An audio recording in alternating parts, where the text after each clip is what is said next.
বন্ধুরা, আজকে আমার কাছে একটা MP5 এর কার্ড রয়েছে যেটা অলরেডি ডেড অবস্থায় আছে।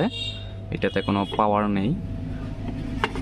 আসলে আমরা MP5 এর কার্ডগুলো নষ্ট হলে মূলত এগুলাকে ফেলে দেই, এগুলা আর ইউজ করি না।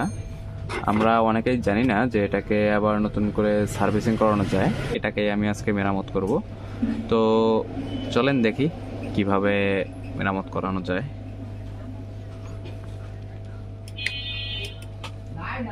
তো প্রথমেই আমরা এটাতে 5 ভোল্ট পাওয়ার দিয়ে নিলাম।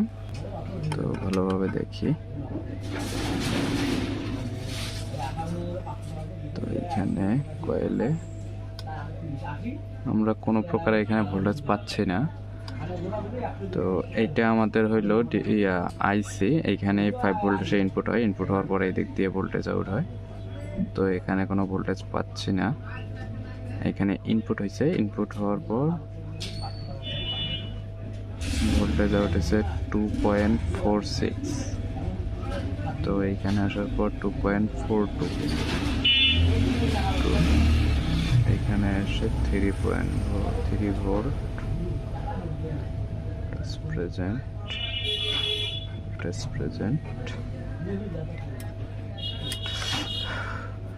তো ফ্রেন্ডস, দেখতে পারতেছেন আমাদের এই আইসিটি হিট হয়ে যাচ্ছে, ওভারহিট হচ্ছে এখানে, যার কারণে ভোল্টেজটি আমাদের কম শো করতেছে। আসলে এইখানে 3.3 ভোল্ট আইসিটি থেকে ভোল্টেজ ক্লিয়ারভাবে আসতেছে না, ভোল্টেজগুলো শর্ট হয়ে যাচ্ছে। শর্ট হওয়ার কারণে কার্ডটি ওপেন হচ্ছে না, ভোল্টেজ কিন্তু দেওয়া রয়েছে কিন্তু রান করতেছে না। তো আমরা এখন এই 5 ট্যাঙ্কের যে আইসিটি হয় এটাকে চেঞ্জ করে দেখব। এটাকে মূলত রেগুলেটর বলা হয়, 5 পিন রেগুলেটর। তো আমরা অনেকে এটাকে আইসি বলে থাকি। তো আমরা এটাকে রিপ্লেস করব। তো অনেকেই জানেন না যে এই আইসিটা মূলত কোথায় পাওয়া যায়। তো এই আইসিটা আসলে নতুন কিনতে পাওয়া যায় না। তো আমাদের কাছে ইউনিভার্সাল যে এলইডি টিভির বোর্ডগুলো হয়, এই বোর্ডে আইসিটা পাওয়া যায়। তো আমরা ওইটা খুলে লাগিয়ে দেখব।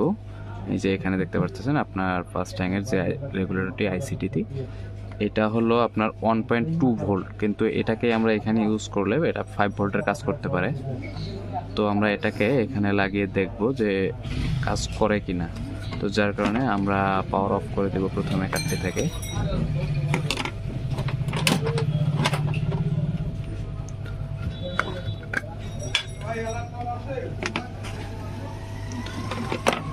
তো এরপর আমরা হট এয়ার গান দিয়ে আইসিটাকে রিমুভ করে দেব।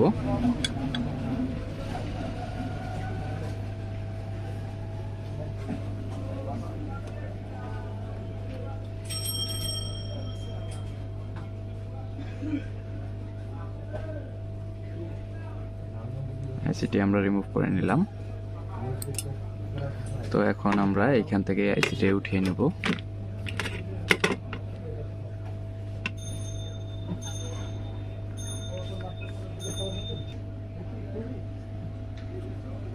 তো আমরা আইসিটি খুলে নিয়েছি।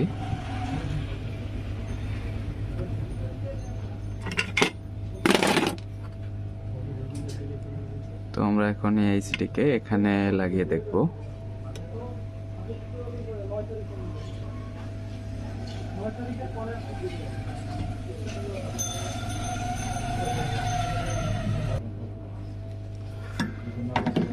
আইসিটিকে আমরা লাগিয়ে নিয়েছি।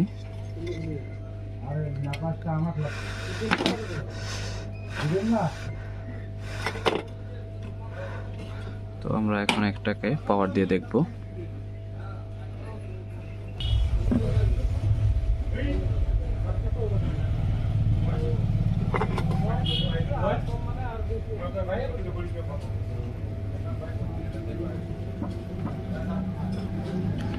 সো ফ্রেন্ডস, আপনারা দেখতে পাচ্ছেন আমাদের কার্ডটি রান হয়ে গেছে।